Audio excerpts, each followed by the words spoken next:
We've all been there. It's 2 in the morning, you're slamming your head on a keyboard, and why? Because your group member didn't get their work done. Now there could be lots of explanations. They were too busy playing, or sleeping, or maybe they just didn't feel like doing it. My personal favorite is one where they withdrew from the class. So what do? Well, we pour ourselves a big cup of coffee, and we try and get something that looks somewhat like a project completed on time. It's never going to be even remotely what it could have been, but we'll do our best. Now, why did this happen? You'd think we would have gotten smarter, especially some of us in our later years, because we've been through all these group presentations and projects before. We've done this, but for some reason we don't get any smarter. Instead, what do? We do the exact same thing we do time and time again.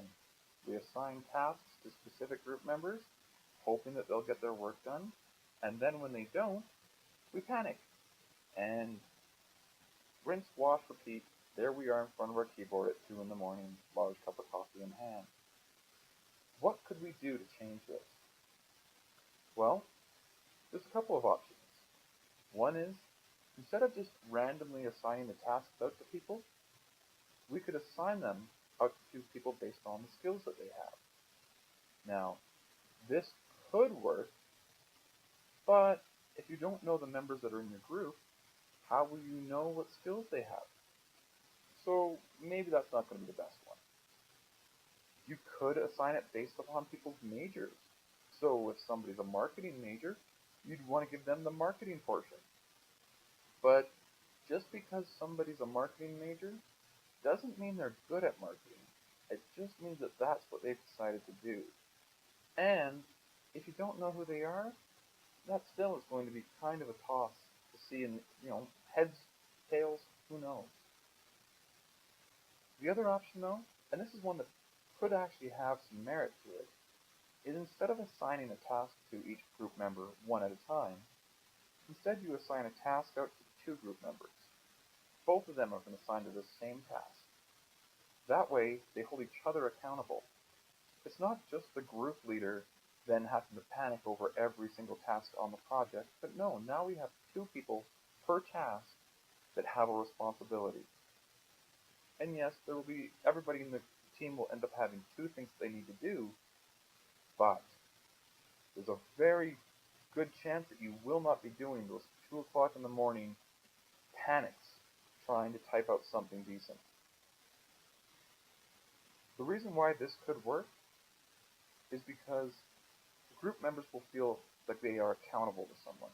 Not just to the group, but to a specific person who is watching them and working with them. They are going to feel that they don't want to let that person down. With this, there's going to be a couple of benefits that we'd have to consider.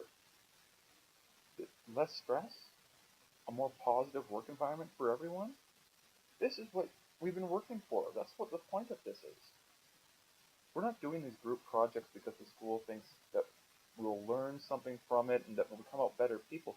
We're doing this so that we develop the skills so that when we go to work, we understand how to relate to people that maybe don't pull their weight, or maybe they're overachievers or underachievers or any kind of achievers.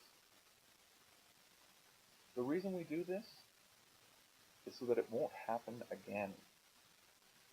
It's so that we develop the skills so that we don't keep putting ourselves in that same situation of depending upon someone entirely for one task and then being surprised when it doesn't come through.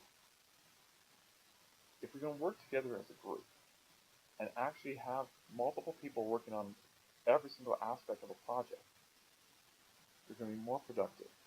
There's going to be people that are actually going to be coming together, and like the old saying says, 2 heads are better than 1. You're going to have those insights that you wouldn't get otherwise.